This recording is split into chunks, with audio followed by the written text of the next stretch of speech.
뉴욕 증시 3대 지수 함께 보시겠습니다.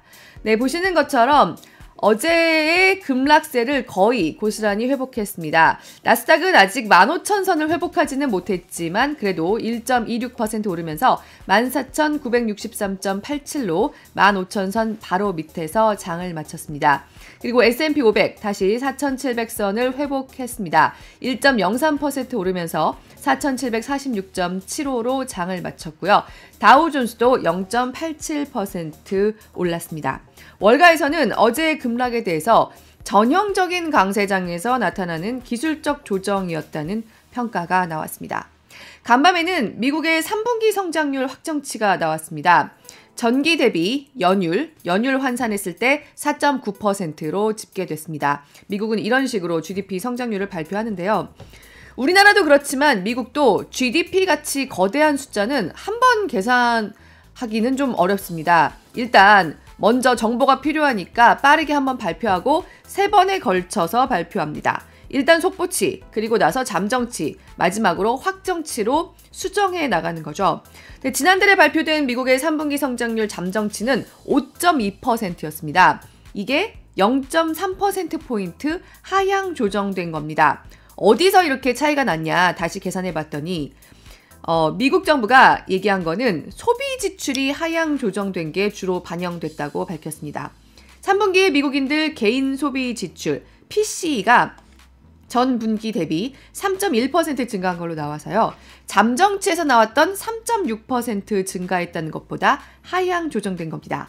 그래서 GDP 성장률이 전체적으로 하향 조정되긴 했지만 사실 굉장히 좋습니다. 지금 우리나라는 올해 1%대 성장에 그칠 것 같은데 세계 최대 경제가 연율 5%에 가까운 성장세를 보이고 있다는 거니까요. 사실 엄청난 차이가 나는 거죠. 2021년 4분기 이후로 가장 좋습니다. 미국으로서도요. 하지만 미국도 내년에 이 정도 속도는 아닐 거다. 둔화가 예상된다는 게 중론입니다. 이런 가운데 3분기 소비 지출이 하향 조정됐다고 말씀드렸죠. 식료품과 에너지를 뺀 근원 PC 물가, 근원 개인 소비 지출 물가는 잠정치에서 얘기했던 2.3%에서 2%로 하향 조정됐습니다. 2%. 많이 들어보신 숫자죠. 연준의 물가 목표치입니다. 시장의 금리 인하 기대감을 한껏 높여놓은 12월 FOMC 이후의 연준, 정말로 목표에 다다랐는지도 최소한 목표 근처에 와 있는지도 모른다는 겁니다. 이제 관심이 모이는 건 곧 나오는 11월, 지난달의 미국 개인 소비 지출 물가입니다. 올해의 마지막 이벤트라고도 할 수 있습니다. 잠시 후에 박상현 하이투자증권 전문위원과 함께 자세하게 짚어보도록 하겠습니다. 이런 가운데 금리 가서 보시면요. 네, 미 국채금리 간밤 상황 보시겠습니다. 계속 하락세 순탄하게 이어지고 있습니다. 10년물 금리, 장기금리 반영하는 10년물 금리는 소폭 다시 상승하는 모습을 보이긴 했지만 여전히 3.89%대에서 움직이고 있고요. 네, 기준금리 전망 반영한다고 할 수 있는 2년물 금리 4.35대까지 내려와 있습니다. 사실 시장이 너무 앞서가는 거 아니냐는 얘기도 끊임없이 나옵니다. 하지만 현재로서는 이런 쏠림이라면 쏠림이라고 할 수 있는 현상에 제동을 걸 만한 이벤트가 별로 보이지 않는 상황이라고 할 수 있습니다. 금리가 치솟을 때도 공포감에 너나 없이 앞다퉈 달려가면서 치솟았다면 지금은 더 떨어지기 전에 사야 한다는 불안 심리가 지배하고 있다고도 볼 수 있는 겁니다. 핀비즈맵 가보도록 하겠습니다. 핀비즈맵 가서 S&P 500 상황 살펴보면요.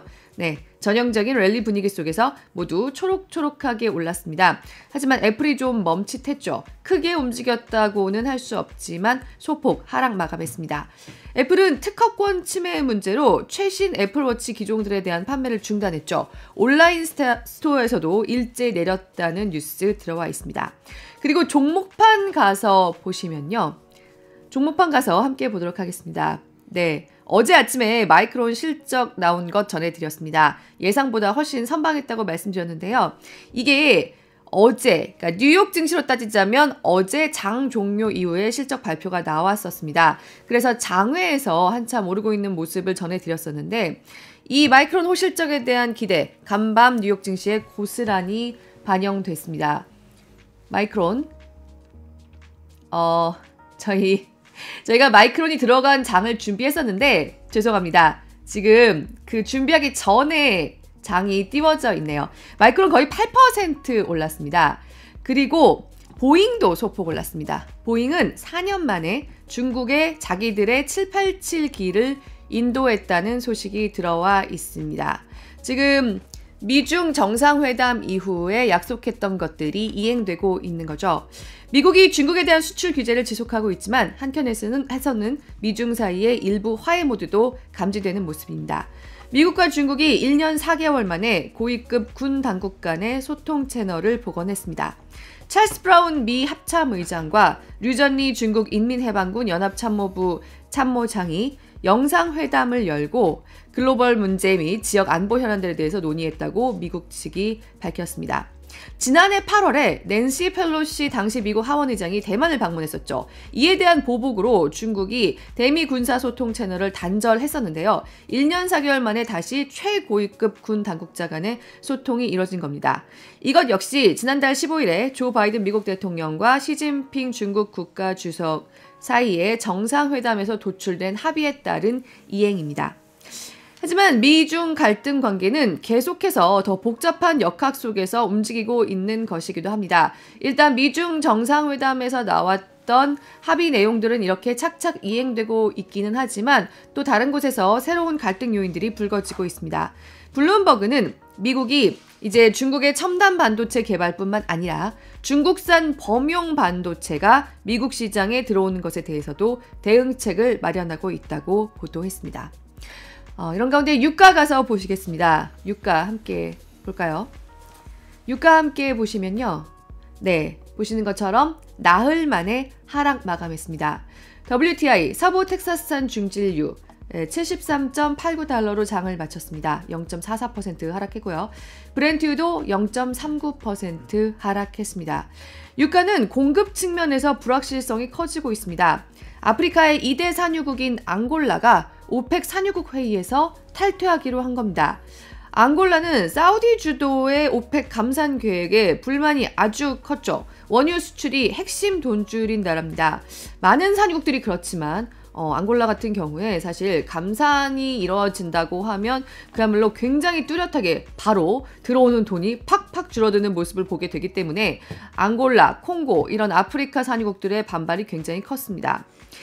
지금 보시는 사람이 디아만티누 아제베두 앙골라 광물자원 석유가스부 장관인데요. 대통령 성명을 전하면서 우리는 오펙에 남더라도 아무 이익이 없는 것 같다. 그래서 우리 이익을 지키기 위해서 탈퇴하기로 했다고 밝혔습니다. 이렇게 산유국들 간의 감산에 대해 일치된 행동이 나오지 않으면요. 공급이 지금 예상보다 더욱 늘어날 수도 있습니다. 홍해 긴장 상태가 계속돼서 원유나 운임이 올라간다고 해도 거기에 대한 상쇄 효과가 나타날 수 있다는 겁니다. 이런 분위기가 반영되면서 유가는 나흘 만에 하락 마감했습니다.